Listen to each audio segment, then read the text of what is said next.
오늘은 더불어민주당 개딸과 관련하여 여러 가지로 일어나는 현상에 대해서 좀 담당 기자를 초빙해서 물어보려고 합니다. 안녕하십니까, 뚝불TV입니다.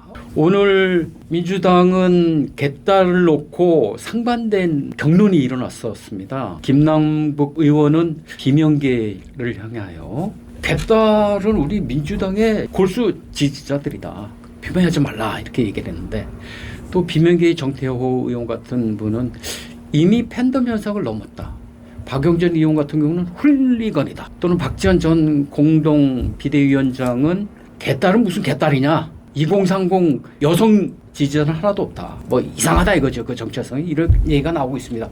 그래서 오늘 국회와 더불어민주당 출입 팀장을 맡고 있는 김세희 기자 모셨습니다. 반갑습니다. 예, 안녕하세요. 예, 네. 반갑습니다.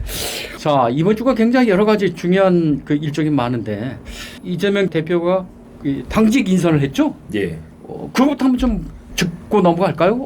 비명계가 많이 들어갔습니까? 오늘 비명계가 많이 들어갔습니다. 정책위 의장도 일부 당직을 임명한 인사를 단행했는데요. 이게 어떻게 해석을 할 수 있냐면 비명계의 인적 쇄신 요구를 이렇게 수용을 한 겁니다. 비명계에서 너무 친명계 일색 아니냐, 예. 이런 교체가 필요하다. 이재명 대표도 초반에는 예. 그 인선이 됐을 때 친명계 위주로 되니까 다행이라고 생각을 했대요. 근데 시간이 지나고 지금 체포동의안 표결이 부결되다 보니까 이 일방적으로 일원론적인 노선으로 가는 게 과연 바람직하지 않구나, 이런 생각이 있었고, 그에 따라서 이제 비명계의 지적을 수용을 해서 중폭 개편을 했는데, 예. 다만 이 총선에 직간접적으로 관여할 수 있는 핵심 보직인 사무총장을 교체하지 않았습니다. 그렇죠. 지금 조정식 의원이 맡고 있잖아요. 네, 결국 공천권만은 양보할 수 없다, 이런 의지가 좀 반영된 것이라고 볼 수가 있습니다. 사무부총장도 있나요? 수석 사무부총장이 김병기 의원인데 친명이랑 가깝습니다. 개파색이 그렇게 두텁다고 안 하고 두루두루 잘 지내는 편인데 친명이랑 가깝다고 하기 때문에 범명이라고도 이제 엄명.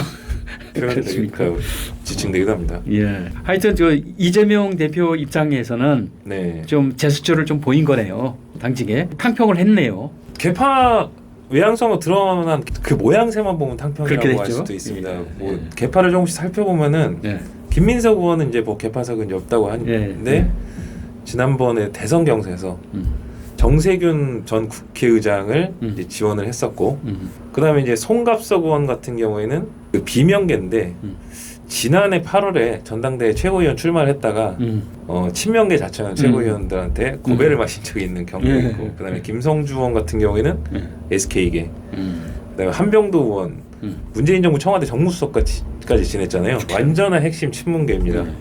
그리고 디지털 전략 사무부총장에는 박상혁 의원 임명되는데요. 예, 김포울 저희 아버지가 사시는 동네인데. 그렇습니까? 예. 거기도 야당이 좀 강세죠. 마당이 강세였다가 최근에 조금 김포 골드라인이나 골드라인이라 5호선 연장 문제가 있다 보니까 이번에 지방선거에서는 국민의힘이 되고 당선이 됐습니다. 김포시장도 지금 국민의힘이 됐죠. 네, 그렇습니다. 맞습니다. 그래서 이제 친명계 핵심인 문진석 전략기획위원장이나 뭐 김남국 디지털 전략사무부총장, 7인의 멤버로서 상당히 김남국 의원은 유명하잖아요. 대변인단도 이제 교체되는데 김의겸, 이무경 대변인, 그 다음에 원외에서는 김현정, 황명선 대변인, 그리고 이제 수석 대변인 안호영 의원 다 물러났고 박성준, 한민수 대변인만 유임이 됐습니다. 김의겸 의원이 드디어 물러났네요. 이번 이재명 대표의 당직 개편이 개딸의 영향이 어떻게 볼 수 있을까요? 개딸의 영향을 받았다고 볼 수는 없습니다. 왜냐하면 그 정책위원장 등 일부 당직 인사를 한 걸 보면은 비명계로 이제 임명한 인사를 단행을 했고, 이를 보면 이재명 대표가 비명계의 인적 쇄신 요구를 일부 수용한 것으로 분석을 할 수 있습니다. 예. 이재명 대표가 오늘 그 개딸에 대해서 내게도 변했다면서 뭐 손절을 하겠다 하는 그 전화를 나한테 왔다, 이런 얘기를 하면서 개딸 문제에 대해서 자기도 좀 심각함을 알고 있다, 이런 얘기를 했는데, 근데 또 이 다른 이 비명계에서는 저건 뭐 제스처일 뿐이다, 이런 얘기를 하거든요. 이재명 대표가 그런 얘기를 하면서 개딸의 문제점을 지적했다면 앞으로 이제 민주당이 박용진 의원이나 정태우 의원 또 비명계가 얘기하는 것처럼 그런 어떤 문제 해결 할 어떤 논의나 이런 게 이루어지겠습니까? 논의 자체는 이루어질 거라고 봅니다. 예. 왜냐하면 이재명 대표도 이 개딸로 인해서 이득도 보지만 개인적으로 손해를 보는 측면도 있잖아요. 손해를 보는 측면이라는 것은 당내 화합이 저해된다는 거고 그에 따라서 이재명 대표가 다른 개파로 해서 좀 확장성이나 이런 걸 좀 모색하지 못한다는 건데 이재명 대표도 이 심각성을 느꼈던지 한 5번 정도 이제 내부 공격을 계속 중단을 했어요. 예. 계속 당원들 통해서 자제령을 냈는데 이제 자제가 안 된단 말이에요. 그래서 중진 의원들 같은 경우에는 이제 이재명에게도 통제가 안 되는 이른바 계륵이 된 게 아니냐. 이런 표현까지 될 정도로 좀 비판적인 입장이 있습니다. 지금 개딸이 처음 형성이 될 때 20대, 30대 MZ세대 위주의 여성 극성 지지자들이 중심이다. 이런 얘기가 있었잖아요. 그런데 지금 구심체가 있습니까? 사실 구심체는 없다고 보여집니다. 옛날에는 뭐 신박이나 노사모라든가 이런 데는 다 조직화돼 있잖아요. 전국 조직으로. 근데 개딸은 그런 조직이 있습니까? 뭐 물론 그 부분에서 제가 확인은 안 해봤는데 사실 그럼 조직적으로 움직일 수 있는 하나의 뭐 동력이나 그런 건 있겠죠. 근데 이게 좀 자발적인 결사체 형식으로 이쪽 저쪽 모이기도 하고 외부에서 팬덤 형식을 통해서 크다 보니까 뭐랄까 어떤 연예인 팬클럽 같은 구심점이나 이런 것까지 잘 확인하기는 좀 어려운 부분이 있습니다. 그러니까 각 지역마다 나름대로 이제 개딸이라는 어떤 이 공동 의식을 가진 사람들이 독립적으로 막 이렇게 활동하는군요. 예를 들면 이번에 동탄에서 이현욱 의원에 대해 뭐 저기 출마 뭐 반대 그런 시위도 했잖아요. 그게 이제 뭐 개딸 그쪽에서는 우리는 개딸 아니다. 이현욱 의원이 그건 잘못 얘기한 거다 이렇게 주장을 하거든요. 그렇게 이제 독립적으로 막 이루어지는 산발적으로 전국에서 그렇게 일어나는 것 같아요. 아무래도 그렇다 보니까 실질상으로 그 통제가 안 된다는 부분이 있잖아요. 그렇죠. 뭐 구심체가 있으면 통제가 될 텐데. 아까도 방금 전에도 말씀드렸죠. 이재명 대표가 5번이나 이제 자제를 당부를 했는데 그럼에도 불구하고 지금까지 계속 통제가 안 된다는 거는 뭐 구심체가 확실하지 않기 때문에 이런 게 아닌가 그런 생각도 좀 들고요. 이게 우리 김 기자 보시기에 한번 주관적으로 한번 생각을 해보세요.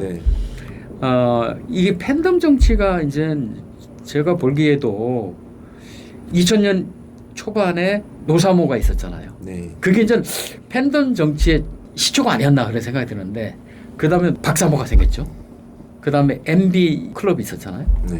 그 다음에 이제 문파 생겼고 지금 이제 개딸이 있는데 이게 그 전에 있었던 이런 그 노사모하고도 이 개딸이 성격이나 행태나 이런 것이 뭐가 다릅니까? 다르다면? 그러니까 전체적으로 좀 배타성은 다 있는 것 같아요. 배타성이 있겠죠. 뭐 자신이 지지하는 세력에 대해서 좀 공격이 들어간 데에서는 상당히 반발이 많은데 이번에 개딸들 같은 경우에 좀 행동으로 나서는 경향이 좀 더 심화되지 않나. 그러니까 기존에 그런 양태가 계속 발전은 되었지만 의원 지역구 사무실 앞에서도 항의를 하고 심지어 어떤 트럭에 간판을 내고 뭐 거리를 활보하기도 하고 좀 과격한 양상을 많이 보이잖아요. 그런 것들이 좀 그 전보다 이제 좀 과격해지고 있다. 그런데 이제 문제는 이재명 대표가 지금 2가지에 대해서 지금 기소가 됐습니다. 그런데 또 여러 가지 사안이 지금 밀려 있잖아요. 수사가 만약에 앞으로 정치 일정에서 이재명 대표가 본이든 타이든 당대표를 그만두거나 뭐 최악의 경우 이 대표한테 최악의 경우 구속이 된다거나 그러면은 개딸이 어떻게 될 것 같아요? 지금 추이로 봐서 사실 예측하기는 좀 쉽진 않은데요. 그렇죠. 아무래도 우리가 봤던 경험에 의해서 좀 판단을 하자면은 더 강한 좀 반발이나 항의가 좀 있지 않을까. 있을 것 같다. 시위를 좀 하지 않을까. 마지막으로 좀 궁금한 상황이 지난번에 이제 윤석열 대통령이 국가수사본부장에 정순신 씨를 검찰 출신 뭐 특수부 출신 검사를 임명을 했잖아요. 그런데 바로 곧또 임명 취소를 했어요. 이제 그 아들의 학폭 관련해서 비난이 뭐 크게 일어나니까 이제 그렇게 됐는데 그 관련해서 개딸들이 대통령실과 정순신 씨에 대해서 굉장히 공격을 많이 했단 말이에요. 근데 그게 이미 시기적으로 벌써 한 3주 이상 지났어요. 그리고 정순신 씨가 지금 사퇴를 했거든요. 네. 뉴스 인물이 아니에요. 정순신 씨는 지금. 네. 31일 국회에서 네. 청문회를 한다는데 학교 폭력 문제에 대한 뭐 진상 규명이나 예. 그 진상 규명을 하는 과정 속에서 좀 안 드러나던 부분들이 있어요. 그러니까 아니 이미 뉴스 인물도 아니고 이제 무대에서 퇴장한 사람인데 그 사람 뒤통수에다 대고 지금 청문회를 한다는 건데 이게 공직에 하루라도 있었던 사람도 아니고 취임도 안 했잖아요. 이런 걸 보면 민주당이 이렇게 강하게 여당의 특히 뭐 윤석열 대통령의 어떤 그 인사에 대해서 이렇게 흠집을 내려고 하는 이런 게 개딸의 눈치를 보고 있는 거 아닌가? 네, 개딸이랑은 좀 무관합니다. 무관합니까? 예, 왜냐하면 이 교육위원장하고 통화도 했고 전에 한번 저희 회사에서 그러니까 제가 내 거죠. 단독 기사를 한번 나간 적이 있습니다. 그때가 어떤 분위기였냐면은 민주당에서 이제 강덕구 이제 뭐 이런 이 정순신 전 국가수사본부장 그 관련된 진상조사나 담당은 당에서 이제 좀 절차를 좀 가질 필요가 있다. 이제 신중히 좀 가야 된다. 청문회는 하되 좀 고려할 부분이 있다. 이런 입장이었고 유기홍 교육위원장은 어차피 당에서도 공감대가 있고 한데 청문회를 좀 단행하는 게 낫지 않느냐. 그 단행한 이유로는 이 학폭 기록이 중간에 이제 반포고등학교 이 정순신 전 국가수사본부장 아들이 전학 간 학교에서 이제 학폭 기록이 삭제된 문제도 있었고, 그다음에 이게 서울대 내부에서 이게 점수에 반영됐느냐 안 반영됐느냐 이런 걸 확인하지 못하는 문제. 그리고 무엇보다 가해자는 그래도 이제 서울대 진학을 하고 자기 앞길을 향해서 계속 가고 있지만 한편으로 피해자는 뭐랄까 극단적인 시도도 좀 했었고 그다음에 이제 학업을 이어가지를 못했고 오히려 가해자가 계속 자기 생활을 하고 있고 피해자는 좀 억울한 삶을 살고 있기 때문에 좀 그런 부분도 있는 것 같아요. 상식적으로 보나 대중적인 그 상황을 보나 청문회가 필요하다. 그리고 사실 지금 더 글로리라는 드라마가 굉장히 호응을 얻는 것 역시도 그 학폭 문제에 대한 좀 심각성이란 게 좀 많이 공감을 사니까 하는 거잖아요. 그래서 그런 공감대에 좀 힘을 얻어서 그냥 하는 부분이 있고 그다음에 이제 정치적인 부분 좀 해석을 하자면은 학교 폭력 문제 같은 경우는 아무 대중들이 쉽게 좀 받아들이는 부분이 있잖아요. 그리고 자기 일처럼 생각하는 것도 있고 자신 지인의 일처럼 생각하는 게 있기 때문에 그런 대중 감성에 호소하기 좀 좋은 이슈이기도 하다 보니까 이걸 정치로 좀 활용하는 것도 있습니다. 그래서 이게 학폭 문제가 좀 말하기가 되게 조심스러운 게 피해자에게 항상 있잖아요. 그래서 아마 이제 그 학폭 자체가 가지는 문제를 하나. 근데 두 번째는 좀 정치적 해석 문제 이렇게 좀 분리해서 좀 봐야 된다고 좀 생각합니다. 어쨌든 이 민주당 지지자들이 그 정순신 아들 그 학폭 관련해서는 정리하고 넘어가야 된다. 미심적인 부분이 많다. 그런 여론이 있기 때문에 이제 하려고 하는 거 아니겠어요? 뭐 여론도 있고 의원들 개인 판단도 있고 그다음에 이제 지금 현재 분위기도 있기 때문에 국민의힘은 여기에 대해서 어떤 반응입니까? 국민의힘도 예를 들어서 권은희 의원 같은 경우에는 오히려 청문회가 필요하다고까지 메시지를 낼 정도로 국민의힘에서 전체적으로 다 여기에 대한 진상규명이 있어야 된다. 왜냐하면 이 권력형 학폭이기 때문에 이전에 이제 정청래 전 의원 아들 관련해서도 성추행과 관련된 학폭 그 문제가 있기 때문에 이 문제까지 짚고 넘어가야 되지 않느냐. 그리고 국민의힘은 그걸 포함해서 청문을 하자. 그럴 수 있겠네요. 오늘은 민주당 개딸 논쟁에 대해서 그 김세희 기자랑 이야기를 나눠봤습니다. 개딸을 놓고서는 민주당 내에서도 찬반 그리고 지지, 활용 그리고 내년 총선을 대비한 뭐 조직화 이런 측면으로 생각하는 분들은 그러니까 친명이죠. 개딸을 살려야 된다.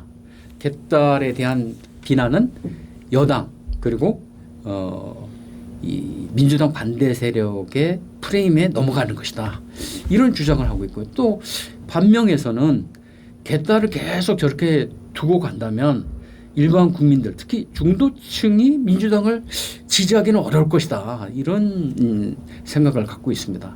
앞으로 개딸이 어떻게 활동하느냐에 따라서 민주당의 논쟁이 더 어떤 방향으로 격화될지 지켜봐야 될 것 같고요. 이 국민들도 개딸의 행태에 대해서 그리고 개딸이 앞으로 어떠한 이 민주당의 방향을 규정지을지 거기에 대해서 굉장히 관심을 많이 가지고 있을 것 같습니다. 오늘은 민주당의 개딸과 관련한 논란에 대해서 알아봤습니다. 이상 촛불TV 5회 마치겠습니다.